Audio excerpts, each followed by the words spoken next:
Mais le Seigneur dit qu'il est temps pour toi de te réveiller. Bien-aimé, il est temps pour toi de sortir de ces églises. La fête que très bientôt ils vont célébrer le 31, c'est une fête dédiée à une entité démoniaque.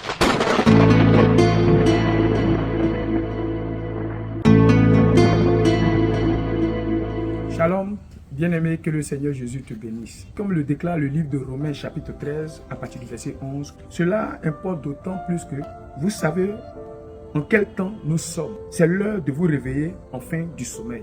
La venue du Seigneur est proche et notre devoir en tant que des sentinelles, c'est d'avertir et de réveiller le peuple de Dieu. Bien-aimé, nous sommes en décembre.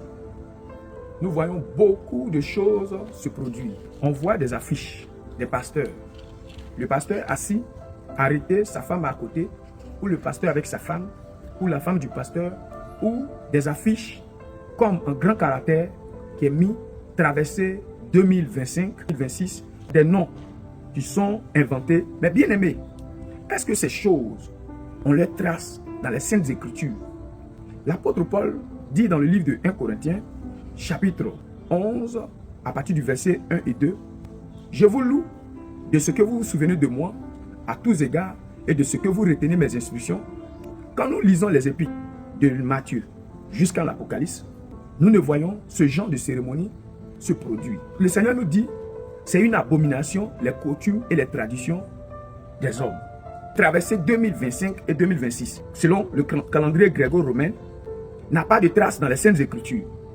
C'est une fête païenne, romaine. Et l'Église des serviteurs de Dieu qui prétendent travailler pour Christ, eux, ils se permettent de célébrer ces coutumes et ces traditions païennes dans les églises. Ça me rappelle l'histoire de Démétrius. Démétrius gagnait de l'argent à partir des idoles qu'il vendait. Ce sont ces pasteurs-là qui sont animés de l'esprit de cupidité, qui viennent pour arnaquer, pour voler le peuple de Dieu. Dieu nous dit qu'ils ont pour Dieu leur ventre et ils ne pensent qu'aux choses de la terre. Leur objectif, ce n'est pas pour envoyer les enfants de Dieu au ciel, mais l'objectif, c'est que les enfants de Dieu aient les regards fixés sur les choses de la terre, alors que les choses de la terre passent. Bien aimé, le Seigneur dit que vous les reconnaîtrez à leurs fruits. Tout ce qu'ils enseignent, c'est des choses de la terre, des choses qui n'ont rien à voir avec la parole de Dieu, des choses qui n'ont rien à voir avec Christ. Le Seigneur dit dans le livre de Jean 8, verset 44, que vous avez pour père le diable et vous voulez accomplir les désirs de votre père. Mais le Seigneur dit qu'il est temps pour toi de te réveiller.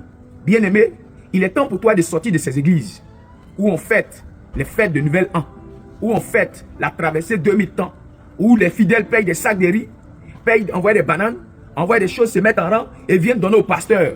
Bien-aimé, ce sont des choses-là qui sont anti-bibliques. Et cela n'a pas de trace dans les Écritures, mais c'est des doctrines des démons. Et le Seigneur Jésus-Christ t'appelle à la repentance avant qu'il ne soit trop tard. C'est pourquoi le Seigneur dit, sortez du milieu de mon peuple.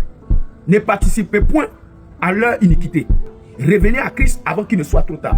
Bien-aimés, la fête que très bientôt ils vont célébrer le 31, c'est une fête dédiée à une entité démoniaque qui n'a rien à voir avec Christ. Alors toute église qui célèbre soit la Noël ou le 31 décembre adore tout simplement le diable qui est voilé dedans. Le peuple de Dieu ne lit pas les Écritures.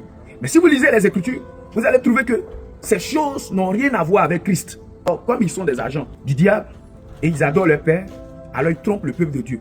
Mais bien aimé, il est temps pour toi de te repentir et de sortir de ces choses. Bien aimé, avec plusieurs vidéos, par la grâce du Seigneur, on va encore donner plus de détails. Mais aujourd'hui, bien aimé, c'est pour te dire, lorsque tu vas voir ces affiches, sors de cette église rapidement avant qu'il ne soit trop tard. Allez, shalom, que le Seigneur Jésus te bénisse.